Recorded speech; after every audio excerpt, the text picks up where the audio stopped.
Dinas Kesehatan Banjarmasin merekomendasikan beberapa buah klinik wan rumah sakit untuk melakukan rapid antigen. Namun dari beberapa rumah sakit wan klinik yang mendapatkan rekomendasi tersebut, ternyata ada yang kada melayani rapid antigen lantaran kadada alat SDM wan klinik. Semestinya diharapkan benar-benar komitmen menyiapkan peralatan SDM wan waktu pelayanan minimal saban harinya.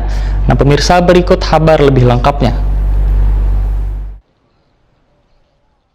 Dinas Kesehatan Banjarmasin merekomendasikan beberapa buah klinik wan RS untuk melakukan rapid antigen, yaitu Rumah Sakit Bayangkara, Suaka Insan, KIA Anissa, Dr. R. Soeharsono, Sehari Mulia, Bedah Siaga, Islam Banjarmasin. Sedangkan untuk klinik adalah Jelita, Citra Sehat Utama, Abdi Persada, AN Nur, Kini Balu, Tirta Medika Center, Panacea, Alesa, Firdaus Wan Laboratorium Medrin. Namun dari berbagai rumah sakit wan klinik yang mendapatkan rekomendasi tersebut, ternyata ada yang kada melayani rapid antigen lantaran kerada alat SDM wan klinik. Wakil Ketua Komisi 4 DPRD Banjarmasin, Zainal Hakim, Wetakoni Prima TV tengah hari Selasa 5 Januari 2021 meminta klinik wan rumah sakit yang mendapat rekomendasi semestinya benar-benar komitmen menyiapkan peralatan SDM wan waktu pelayanan minimal saban harinya. Hasil rapat antigennya pun harus dapat dipertanggungjawabkan. Politisi Partai Kebangkitan Bangsa ini pun meminta Dinas Kesehatan Banjarmasin untuk melakukan verifikasi sebelum memberikan rekomendasi wan membuka secara umum kepada klinik atau rumah sakit yang bersedia menjadi penyedia jasa rapid antigen dengan syarat izinnya masih berlaku.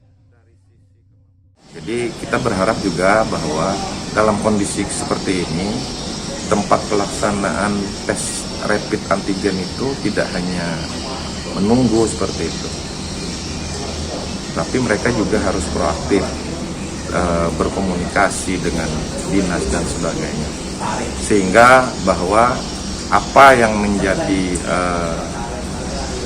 rekomendasi dari dinas kesehatan itu tentunya juga mereka tidak mengeluarkan rekomendasi secara sembarangan.